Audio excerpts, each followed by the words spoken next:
Grief is a strange thing. It doesn't end. It just changes shape.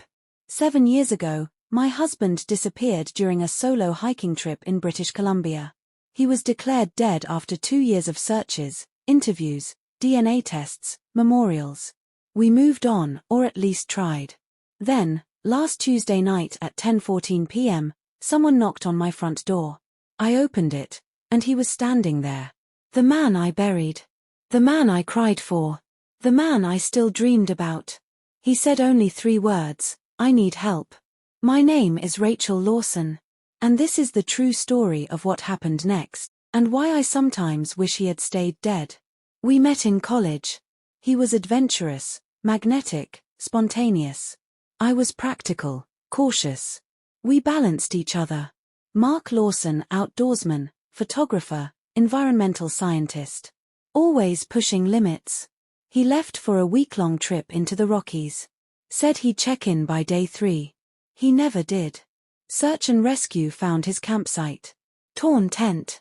Blood on the ground. A bear attack was suspected. But there was no body. I refused to believe it. For 2 years, I searched. Posted flyers. Started forums. Contacted hikers. Even consulted a psychic. After 2 years, the government issued a death certificate. I held a memorial. I remarried. I moved on. That night, everything changed. I opened the door, and he looked older, thinner, haunted. His eyes were bloodshot, clothes ragged, hands trembling. I gasped. Dropped my wine glass. He said, "I'm sorry. Please don't call anyone." I asked where he'd been. He said he didn't remember. I brought him inside. My second husband, David, was out of town. Mark sat at the kitchen table, staring at his hands. He asked for water, then fell asleep on the couch. I sat across from him all night, unable to move. Was this trauma? Was it a delusion? In the morning, he was gone. I reported it to the police. They said it wasn't possible. That I was mistaken. That maybe someone was impersonating him. But I had hair from the couch. I sent it for DNA analysis. Match, 99.9% identical to Mark Lawson. His fingerprints matched too. And dental records. He was alive. The media exploded. News crews outside my door. Back from the dead. Ghost husband. But no one could explain where he'd been. No passport usage. No medical records. No online activity. Nothing for 7 years. Mark returned again 3 days later. Knocked quietly. Said he remembered flashes, a cabin, cold metal walls, injections, voices behind glass. Said he'd been kept somewhere. Underground. He had scars on his arms. Barcode tattoos. Faded.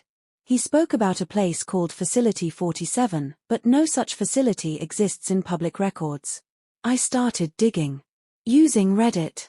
Web archives. Dark web forums. Found threads about survivors of secret experiments. Most deleted. One said, "If you hear 47, run." Mark started having seizures. Night terrors. Said they used him for testing neurological adaptation. He described seeing other people, children, strapped to chairs. He drew maps. Names. He said, there were others. I wasn't the only one. David, my current husband, returned. I had to tell him. He wanted Mark gone. Threatened legal action. Mark vanished again. I found a hidden phone in my mailbox a week later. It had coordinates. I went. It was an abandoned ranger station. Inside, documents, journals. Photos of people with IDs blacked out. Maps of tunnels. And one photo, of me. Taken within the last year. My blood ran cold. Through anonymous online chats, I made contact with a woman in Maine. Her brother went missing in 2015. Returned in 2022. Similar story. Same barcode tattoo. She connected me with 2 more, one in Arizona, one in Norway. They were all marked with 47. All had missing time. All remembered metal walls, bright lights, injections. Mark tried to go public. Interviewed with a journalist. Days later, journalist died in a car crash. Hard drive stolen. Mark went off-grid. Said he was being watched. I started getting emails from unknown addresses. Warnings. David filed for divorce. My career suffered. Friends distanced themselves. I had to choose between safety and truth. I chose truth. 6 months ago, I received a package. No return address. Inside, a USB stick. A recording. It was Mark. He said he was leaving for good. Said he couldn't endanger me anymore. Said Facility 47 was only one of many. Then silence. I haven't heard from him since. Sometimes people come back. But they're not the same. And sometimes, you have to ask, did they ever really leave?